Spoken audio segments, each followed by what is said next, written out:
क्या आपने कभी अपने जीवन के एकांत क्षणों में यह गहराई से महसूस किया है कि आप चाहे कितनी भी निस्वार्थ भावना से सबकी मदद कर लें, अंत में आप हमेशा उपेक्षित और पीछे ही रह जाते हैं। यह एक अत्यंत कड़वा और हृदय विदारक एहसास है। यह वह मानसिक वेदना है जब आप महसूस करते हैं कि आप जरूरत से ज्यादा अच्छे और उदार हैं, और दिन के ढलते ही आपको यह कठोर वास्तविकता समझ आती है कि लोग आपके पास केवल अपनी स्वार्थ सिद्ध और सुविधा के लिए आते हैं। वे आपकी उदारता का लाभ तो उठाते हैं, लेकिन वे आपको वह सम्मान, गरिमा और मूल्य कभी नहीं देते जिसके आप वास्तव में अधिकारी हैं। सत्य अत्यंत कष्टदायक होता है, परंतु इसे स्वीकार करना अनिवार्य है। जब तक आप इस संसार की दृष्टि में केवल एक बेचारे और अत्यधिक सीधे व्यक्ति बने रहेंगे, यह क्रूर दुनिया आपका उपयोग केवल दूसरों की सफलता की सीढ़ी के रूप में करती रहेगी। लोग आपके कंधों पर पैर रखकर ऊंचाइयों को छुएंगे और आपको वहीं छोड़ देंगे। इस दयनीय स्थिति को बदलना स्वयं को एक बुरा या दुष्ट इंसान बनाने के बारे में नहीं है। इसके विपरीत, यह अपने भीतर सोए हुए उस मास्टरमाइंड को जागृत करने और अपने जीवन के रथ की लगाम पूरी तरह से अपने हाथों में थामने के बारे में है। इस विस्तृत और गहन विश्लेषण में हम 12 ऐसी रणनीतिक और व्यावहारिक आदतों की गहराई में उतरेंगे जो आपके जीवन जीने के ढंग को जड़ से बदल देंगी। ये आदतें आपके आत्म मूल्य और गरिमा को उस ऊंचाई पर ले जाएंगी जहां सम्मान की भिक्षा नहीं मांगी जाती, बल्कि आपकी उपस्थिति मात्र से लोग आपका सम्मान करने पर विवश हो जाते हैं। अपनी मासूमियत के आवरण को त्यागने और उस दुर्लभ बुद्धिमानी को आत्मसात करने के लिए तत्पर हो जाइए जो संसार के केवल 1% लोगों के पास होती है। मैं आपको पूर्ण विश्वास दिलाता हूं कि इस यात्रा के समापन तक आपके पास वे मनोवैज्ञानिक अस्त्र होंगे जिनसे आप लोगों के गुप्त इरादों को पढ़ सकेंगे और एक ऐसी अटूट आत्मनिर्भरता का निर्माण करेंगे जिसे कोई हिला नहीं पाएगा। अपनी योजनाओं को सार्वजनिक करने या किसी व्यक्ति पर अपना अटूट विश्वास न्यौछावर करने से पूर्व आपको अवलोकन की सूक्ष्म कला में प्रवीण होना होगा। अपने परिवेश को ध्यान से देखें। लोग अपनी वास्तविक प्रकृति का परिचय बहुत छोटे विवरणों में दे देते हैं। एक वेटर के साथ उनके व्यवहार की शिष्टता से लेकर बातचीत के दौरान उनकी आंखों के डगमगाने के ढंग तक सब कुछ उनके चरित्र का दर्पण है। इस विवेकपूर्ण दृष्टि को विकसित करना आपकी अज्ञानता से मुक्ति का प्रथम द्वार है। याद रखें, हर चमकता हुआ चेहरा और मधुर मुस्कान अपने पीछे पवित्र इरादे नहीं रखती। मानव मनोविज्ञान का वास्तविक सार शारीरिक भाषा और उन सूक्ष्म हाव भावों में निहित होता है जो अनजाने में प्रकट हो जाते हैं। जब आप बिना सोचे समझे कार्य करने के बजाय पहले निरीक्षण करने का संकल्प लेते हैं, तो आप यह भांप सकते हैं कि सामने वाले का उत्साह वास्तविक है या वह केवल अपना स्वार्थ सिद्ध करने के लिए चापलूसी का मुखौटा पहने हुए है। यह बारीकी से देखें कि क्या उस व्यक्ति के शब्दों की मिठास उसकी आंखों की चमक से मेल खाती है।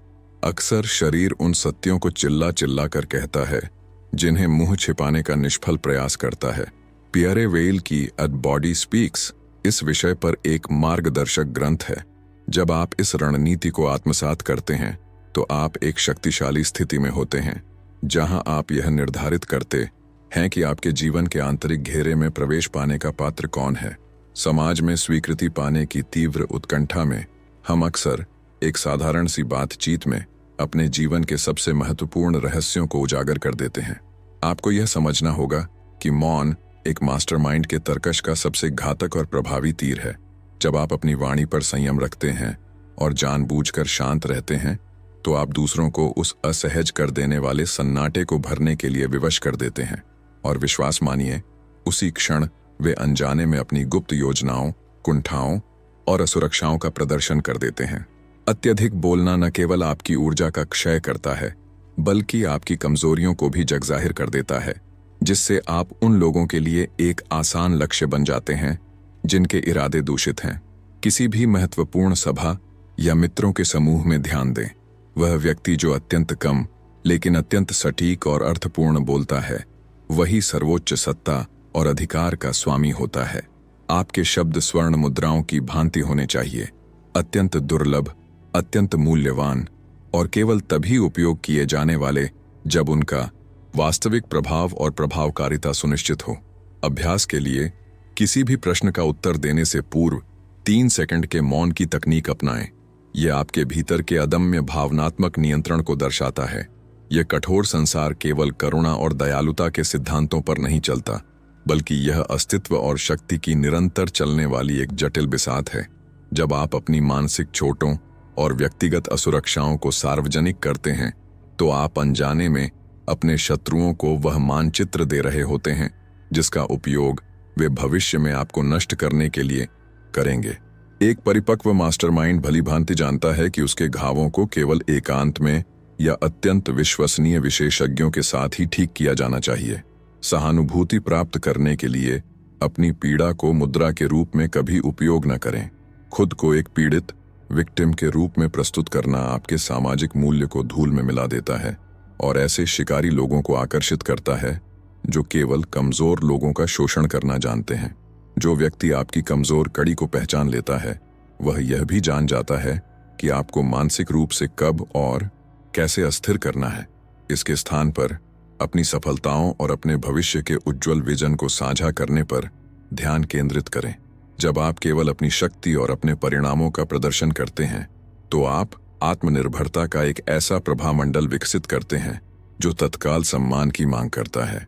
नसीम तालिब की एंटी फ्रैजिल आपको सिखाएगी कि कैसे अराजकता के बीच भी स्वयं को अभेद्य बनाया जाए। प्रतिक्रिया देना, रिएक्टिविटी, उन लोगों के लिए सबसे बड़ा हथियार है जो आपको अपने इशारों पर नचाना चाहते हैं। यदि आप छोटी छोटी बातों पर उत्तेजित हो जाते हैं, तो आप अपने जीवन का नियंत्रण केंद्र दूसरों को सौंप रहे हैं। भावनात्मक नियंत्रण का तात्पर्य कठोर या संवेदनाहीन होना नहीं है, बल्कि उत्तेजना और प्रतिक्रिया के बीच के उस सूक्ष्म क्षण में रुकने की क्षमता विकसित करना है। यही बुद्धिमत्ता की पराकाष्ठा है। जब कोई आपको अपमानित करने या क्रोध दिलाने का कुप्रयास करता है, तो वह वास्तव में आपकी मानसिक दृढ़ता की परीक्षा ले रहा होता है। ऐसी स्थितियों में विचलित होने के बजाय एक स्थिर मुखमुद्रा और तीक्ष्ण बुद्धि के साथ उत्तर दें। आपकी यह अविचल स्थिरता आपके प्रतिद्वंद्वी को मानसिक रूप से परास्त कर देती है। मार्कस ऑरेलियस के मेडिटेशंस का अध्ययन करें, जो आपको सिखाएगा कि कैसे बाहरी तूफानों के बीच अपने आंतरिक शांति के द्वीप की रक्षा की जाए। अपनी भावनाओं को अपने लक्ष्यों की प्राप्ति का साधन बनाएं, न कि अपनी राह का पत्थर। अपने सपनों और महत्वाकांक्षाओं को समय से पूर्व प्रकट करना अपनी मानसिक ऊर्जा का भारी अपव्यय है। आपकी गोपनीयता ही उन ईर्ष्यालु और संकुचित मानसिकता वाले लोगों के विरुद्ध सबसे शक्तिशाली ढाल है जो आपकी प्रगति को सहन नहीं कर सकते। जब आप अपनी परियोजनाओं को पूर्ण गोपनीयता के साथ क्रियान्वित करते हैं, तो आप सफलता के उस नाजुक बीज को बाहरी नकारात्मकता की आंधी से बचाते हैं। सराहना पाने की बालिश इच्छा एक मास्टरमाइंड के गुणों के विपरीत है। आपका सत्यापन, वैलिडेशन, आपकी सफलता के परिणामों से आना चाहिए, न कि लोगों की खोखली प्रशंसा से। पर्दे के पीछे की गई कठिन साधना आपको दूसरों के अनावश्यक हस्तक्षेप और निर्णय के बिना अपनी रणनीति को परिष्कृत करने का अवसर देती है। जब आपकी सफलता का धमाका हो, तो वह दुनिया के लिए पहली और सबसे प्रभावशाली सूचना होनी चाहिए। सुन त्जू की द आर्ट ऑफ वॉर इस सिद्धांत की पुष्टि करती है कि युद्ध जीतने के लिए गोपनीयता अनिवार्य है। जब लोग आपसे आपकी गतिविधियों के बारे में पूछें, तो अस्पष्ट रहें और कुशलता से ध्यान हटा दें। दूसरों से स्वीकृति पाने की प्यास आपके सम्मान को नष्ट कर देती है। आप जितना अधिक लोगों के पीछे भागेंगे, वे आपसे उतना ही दूर छिटकेंगे, क्योंकि उन्हें आपके भीतर आत्मसम्मान की कमी दिखाई देगी। वास्तविक रहस्य दूसरों का ध्यान आकर्षित करने की याचना करने में नहीं, बल्कि स्वयं को इतना उत्कृष्ट बनाने में है कि आपकी उपस्थिति मात्र एक दुर्लभ सम्मान बन जाए। जब आप अपने कौशल और व्यक्तित्व के विकास में स्वयं को झोंक देते हैं, तो आपकी आत्मनिर्भरता एक ऐसा आकर्षण पैदा करती है जो सही अवसरों और लोगों को स्वतः आपकी ओर खींच लाता है। बाहरी सत्यापन की खोज के स्थान पर ऐसी अनिवार्य योग्यताएं विकसित करें जो आपको अपरिहार्य बना दें। अपने समय और ऊर्जा पर कठोर सीमाएं निर्धारित करें। यह संसार को संदेश देता है कि आपका जीवन एक महान उद्देश्य के प्रति समर्पित है, न कि केवल दूसरों के मनोरंजन के लिए। डेल कार्नेगी के सिद्धांत आपको मूल्य उत्पन्न करना सिखाएंगे, चापलूसी करना नहीं। याद रखें, आप जो बनते हैं, सफलता उसी का प्रतिबिंब होती है। लोगों का वास्तविक स्वरूप तब प्रकट नहीं होता जब परिस्थितियां उनके अनुकूल हों, बल्कि तब दिखता है जब वे अत्यधिक दबाव, संकट या भावनात्मक आवेग में हों। एक सच्चा ज्ञानी व्यक्ति शब्दों के आडंबर से परे जाकर छिपे हुए स्वार्थों को पहचानता है, अपने जीवन के स्वामी बने और कभी भी किसी भी बात को उसके सतही रूप में स्वीकार न करें। हमेशा संदर्भ, इतिहास और व्यक्ति के पिछले आचरण का गहन विश्लेषण करें। किसी व्यक्ति के चरित्र को समझने के लिए देखें कि वह अपार धन प्राप्ति या भारी हानि के समय कैसा व्यवहार करता है। क्रोध और अत्यधिक उत्साह चरित्र की वे खिड़कियां हैं जिनसे उनके भीतर का सत्य झांकता है। यदि आप इन मनोवैज्ञानिक बारीकियों को पढ़ सकते हैं तो आप विश्वासघात और हेरफेर के विरुद्ध एक अजेय सुरक्षा तंत्र विकसित कर लेंगे। यह जगत एक विशाल शतरंज की बिसात है जहां प्रत्येक चाल खिलाड़ी के व्यक्तित्व का एक नया रहस्य खोलती है। रॉबर्ट ग्रीन की the laws of human nature इस गहरी समझ को विकसित करने के लिए एक अनिवार्य अध्ययन है। यदि आप प्रत्येक अनुरोध पर हाँ कहने के आदी हैं तो यह मान लीजिए कि आपके शब्दों का कोई मूल्य नहीं बचा है। सीमाओं का अभाव आपको दूसरों के स्वार्थों की पूर्ति का एक साधन मात्र बना देता है। अत्यंत दृढ़ता और शिष्टता के साथ ना कहना आत्मसम्मान का सबसे साहसी कृत्य है। यह संसार को स्पष्ट करता है कि आप अपनी ऊर्जा और समय का मूल्य समझते हैं। ना कहना उन नेताओं की पहचान है जो अपनी प्राथमिकताओं को जानते हैं। प्रारंभ में आपकी उदारता के अभ्यस्त लोग आपका विरोध करेंगे, लेकिन यही वह प्रतिरोध है जो आपके प्रति सम्मान के नए मापदंड स्थापित करेगा। आपको लंबी व्याख्याएं देने की आवश्यकता नहीं है। एक संक्षिप्त और स्पष्ट अक्षम हूं पर्याप्त है। ग्रेग मैक्यून की एसेंशियलिज्म आपको सिखाएगी कि कैसे अपने जीवन से व्यर्थ को हटाकर केवल आवश्यक पर ध्यान केंद्रित किया जाए। ज्ञान इस युग की सबसे शक्तिशाली और स्थिर मुद्रा है। जिसने सीखना छोड़ दिया वह उस व्यक्ति के हाथों की कठपुतली बन जाता है जिसके पास सूचना और समझ है। मानसिक धार को निरंतर तेज करना एक अनिवार्य रणनीतिक आवश्यकता है। बौद्धिक जड़ता वह उपजाऊ भूमि है जहां शोषण के कांटे उगते हैं। प्रतिदिन न्यूनतम 30 मिनट ऐसे विषयों के अध्ययन में लगाएं जो आपके दृष्टिकोण का विस्तार करें। यह मनोविज्ञान, दर्शन या कोई कठिन तकनीकी कौशल हो सकता है। यह दैनिक अभ्यास एक ऐसा बौद्धिक कवच तैयार करता है जो आपको भ्रामक दावों और खोखले वादों से बचाता है। एडम ग्रांट की थिंक अगेन आपको सिखाएगी कि कैसे पुराने और अनुपयोगी विचारों को त्याग कर स्वयं को निरंतर नया बनाया जाए। आपकी विद्वता ही आपके सम्मान का आधार बनेगी। मौन और उपेक्षा अक्सर उन लोगों के लिए सबसे कठोर दंड होते हैं जो आपको मानसिक रूप से विचलित करना चाहते हैं। यह समझें कि अधिकांश उकसावे केवल आपकी प्रतिक्रिया प्राप्त करने के लिए फेंके गए चारे की तरह होते हैं। जब आप प्रतिक्रिया न देने का चुनाव करते हैं तो आप शत्रु की शक्ति को उसी क्षण समाप्त कर देते हैं। एक मास्टरमाइंड जानता है कि उसका समय और शांति अत्यंत बहुमूल्य है और वह इसे निरर्थक विवादों में व्यर्थ नहीं करता। जब आप विषैली टिप्पणियों या आधारहीन आलोचनाओं को पूरी तरह अनदेखा कर देते हैं तो आप अपनी अटूट आत्मनिर्भरता का परिचय देते हैं। यह रणनीति आपके प्रतिद्वंद्वी के अहंकार पर सबसे गहरा प्रहार करती है क्योंकि उसे आपकी प्रतिक्रिया की प्रतीक्षा थी। शोपेनहावर की the art of being right आपको सिखाएगी कि कैसे अहंकार के इन खेलों से ऊपर उठकर अपनी मानसिक ऊर्जा की रक्षा की जाए। आपकी मानसिक ऊर्जा आपकी सबसे बड़ी पूंजी है। उन लोगों को अपने जीवन में स्थान देना जो आप पर निरंतर संदेह करते हैं या आपकी प्रगति से ईर्ष्या रखते हैं एक आत्मघाती रणनीतिक भूल है।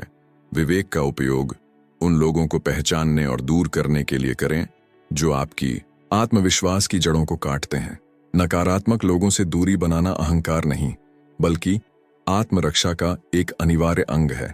एक मास्टरमाइंड भलीभांति जानता है कि परिवेश ही उसकी मानसिकता का निर्माण करता है, इसलिए वह अपने निकटतम लोगों का चुनाव अत्यंत सावधानी से करता है। जब आप अपने जीवन से इन बाधाओं को हटाते हैं तो आप एक ऐसा स्थान बनाते हैं जहां समान विजन और महत्वाकांक्षा वाले लोग आपकी ओर आकर्षित होते हैं। सेथ गोडिन की ट्राइब्स आपको सही समुदाय के महत्व को समझने में सहायता करेगी। आपकी आत्मनिर्भरता उस क्षण से शुरू होती है जब आप यह तय करते हैं कि आपको उन लोगों की स्वीकृति की रत्ती भर भी आवश्यकता नहीं है जिन्होंने स्वयं अपने जीवन में कुछ भी सार्थक सृजन नहीं किया है। भूल या असफलता केवल तभी एक बोझ बनती है जब आप उसे एक पीड़ित की दृष्टि से देखते हैं, परंतु एक मास्टरमाइंड के लिए असफलता प्रगति का अनिवार्य कच्चा माल है। प्रत्येक विश्वासघात, प्रत्येक गिरावट एक अमूल्य निदान है कि आपकी रणनीति में कहाँ छिद्र थे या आपकी निर्णय क्षमता कहाँ कमजोर थी। संसार से शिकायत करने में अपनी ऊर्जा नष्ट करने के बजाय असफलता को अपनी मानसिकता को और अधिक परिष्कृत करने की प्रयोगशाला बनाएं। वास्तविक बुद्धिमानी निरंतर सही होने में नहीं, बल्कि गिरने के बाद पहले से अधिक अनुभवी और शक्तिशाली होकर उठने में है। जब स्थितियां विपरीत हों तो ठंडे दिमाग से विश्लेषण करें। आपने किन संकेतों की अनदेखी की? आपकी कौन सी सीमा लांघी गई? पीड़ा को ज्ञान में परिवर्तित करना ही लोहे जैसी आत्मनिर्भरता की नींव रखता है। नेपोलियन हिल की थिंक एंड ग्रो रिच इस सत्य की पुष्टि करती है कि महान नेतृत्व की नींव अस्थायी पराजयों पर ही रखी जाती है। हर ठोकर को अपने पथ का मार्गदर्शक बनाएं। इन 12 शक्तिशाली आदतों के माध्यम से यात्रा करने के पश्चात अब निर्णायक प्रश्न आपके समक्ष है।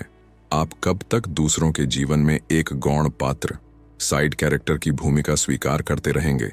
अत्यधिक सीधे और अच्छे व्यक्ति की छवि को त्याग कर अपने भाग्य का स्वामी बनने के पथ पर चलने के लिए अदम्य साहस की आवश्यकता है। क्या आप दूसरों की क्षणभंगुर प्रशंसा के आराम को त्याग कर अपनी स्वयं की संप्रभु शक्ति और आत्मनिर्भरता को अपनाने के लिए पूर्णतः तत्पर हैं? अपने अतीत पर दृष्टि डालें और स्मरण करें कि कितनी बार आपके अनावश्यक बोलने या गलत लोगों पर अतिविश्वास ने आपको भारी मानसिक और सामाजिक क्षति पहुंचाई है। आज आपके पास उन बेड़ियों को तोड़ने की कुंजी है। यह महान रूपांतरण इसी क्षण से प्रारंभ होता है जब आप यह संकल्प लेते हैं कि आपका विकास गैर परक्राम्य, नॉन नेगोशिएबल्स है और आपके भीतर का मास्टरमाइंड अंततः शासन करने के लिए तैयार है। यदि इस गहन चर्चा ने आपकी चेतना को जागृत किया है और आपको सत्य का दर्शन कराया है, तो इसे केवल अपने तक सीमित न रखें। इन सिद्धांतों को अपने जीवन के प्रत्येक क्षेत्र में कठोरता से लागू करें और देखें कि कैसे आपके प्रति संसार का व्यवहार रातों रात बदल जाता है। मैं आपको इस विशेष समुदाय का हिस्सा बनने और सूचनाओं को सक्रिय करने के लिए आमंत्रित करता हूं, ताकि आप आध्यात्मिक और रणनीतिक सफलता की इस यात्रा में कभी पीछे न रहें। नीचे टिप्पणी कमेंट करें कि इनमें से कौन सी आदत आप आज इसी क्षण से अपनाएंगे। आइए मिलकर इस अजेय मानसिकता का निर्माण करें और अपने जीवन के वास्तविक मठाधीश बनें।